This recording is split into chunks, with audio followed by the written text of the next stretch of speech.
Assalamualaikum warahmatullahi wabarakatuh. Jumpa lagi dengan channelnya Kembang Desa. Dan di video kali ini saya bakalan kasih tahu ya media tanam yang saya gunakan untuk menanam tanaman hias. Dan yang pastinya media tanam juga sangat berpengaruh ya terhadap pertumbuhan tanaman hias, kecocokan terhadap tanaman hias. Karena apabila media tanam itu cocok ya terhadap tanaman hias, maka hasilnya juga pertumbuhannya akan subur ya, akan subur. Termasuk juga pengaruh suhu cuaca. Kebetulan di Wonosobo juga untuk musim hujan ya itu lebih banyak dibandingkan dengan musim kemarau, dan rata-rata suhunya itu sekitar di angka 22 hingga 26. Namun suhu di angka 26 itu sangat jarang sekali. Dan di sini saya sudah ada ya dua media yang biasa saya gunakan. Namun keduanya ini sama-sama saya campur dengan media tanam tanah, karena menurut saya ketika media tanam itu hanya menggunakan kayak cacahan dari bambu, daun-daun bambu, kemudian juga ada sekam, kemudian juga ada andam juga, tanpa adanya campuran tanah, itu biasanya menjadikan tanaman tersebut itu tidak kokoh. Nah, di sini saya ada dua jenis media ya yang saya biasa gunakan, dan saya merasa sangat aman dan tidak was-was ketika saya melakukan penanaman baru dan menggunakan media tanam ini. Review ya media tanam yang saya gunakan, saya bakalan menyapa dulu para sahabat kembang desa dimanapun berada.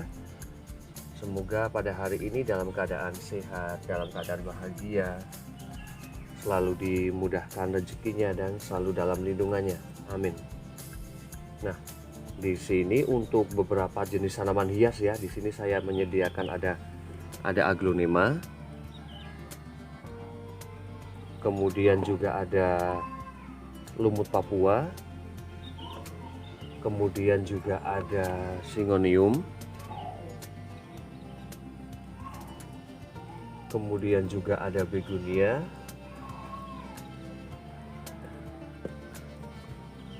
ada keladi, ada calathea, juga ada philodendron dan anthurium peperomia.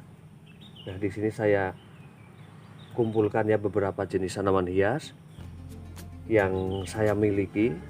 Dan kemudian untuk masalah media tanam, di sini saya mempunyai dua yang biasa saya lakukan. Yang pertama adalah saya menggunakan media tanam tanah yang bercampur dengan daun-daun yang sudah mulai pada membusuk ya, seperti ini.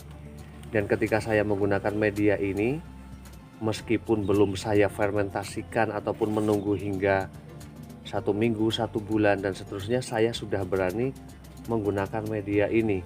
Karena yang pastinya ketika saya menggunakan media ini ya, ini sangat aman sekali, dan keadaannya juga tidak mengkhawatirkan terhadap batang tanaman ataupun akar dari tanaman tersebut, karena sifatnya ini ya, ini netral, tidak panas, jadi sangat aman sekali. Dan ini juga saya suka sekali dengan warnanya juga agak hitam seperti ini. Dan ini juga masih sangat berporos ya, karena pastinya bercampur dengan daun-daun yang sudah mulai membusuk seperti ini. Karena setidaknya ketika kita menggunakan media tanam dengan adanya campuran meskipun sedikit, itu setidaknya saat kita melakukan penyiraman itu akan aman sekali.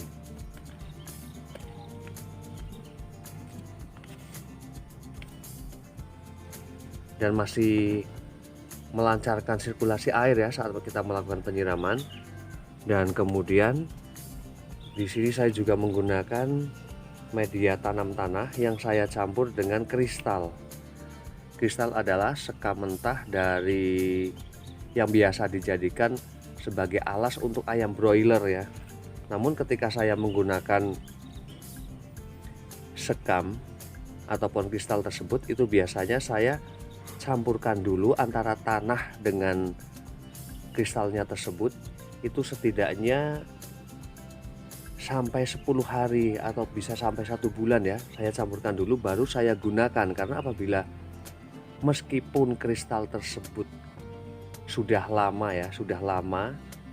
namun belum dicampurkan dengan tanah, itu biasanya yang pernah saya lakukan ya, yang pernah saya rasakan juga ketika saya menanam begonia, termasuk aglonema juga ya, itu biasanya pada bagian batangnya itu akan kayak lonyot seperti itu ya, karena menurut saya media, entah itu pupuk kandang ataupun sekam, ketika memang sudah lama kita biarkan ya, namun belum dicampurkan dengan tanah, dengan media campurannya dan langsung digunakan, itu biasanya merusak sekali pada bagian batang-batang tanaman, apalagi untuk jenis-jenis tanaman hias kayak begonia, peperomia ataupun keladi.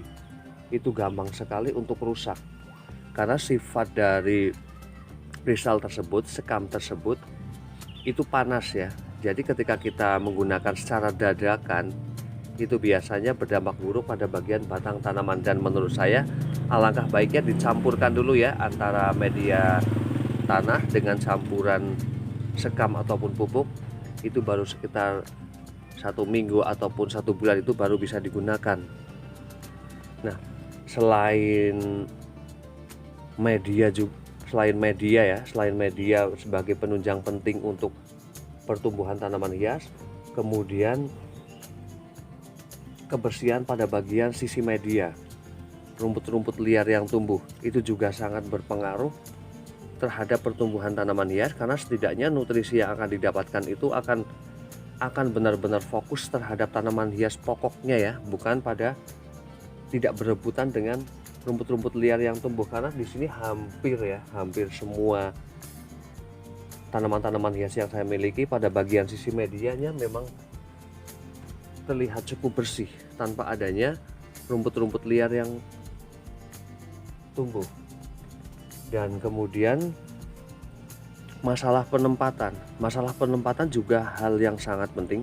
Ketika tanaman-tanaman hias kita ditaruh di tempat yang banyak asupan cahaya matahari secara langsung, maka pertumbuhannya juga akan agak lambat ya dibandingkan dengan tanaman hias yang kita taruh berada di tempat yang teduh.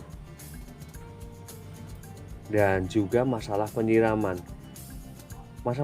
juga sangat penting. Ketika tanaman hias tersebut memang dalam keadaan sudah rimbun seperti ini setidaknya kita lakukan penyiraman 1 hari sekali agar perangsangan akarnya itu lebih cepat dan menjadikan keadaan daun dari tanaman hias tersebut itu juga selalu dalam keadaan segar terus. Dan demikian review dari Kembang Desa tentang media tanam yang saya gunakan. Semoga bermanfaat dan saya akhiri. Wassalamualaikum warahmatullahi wabarakatuh. Terima kasih.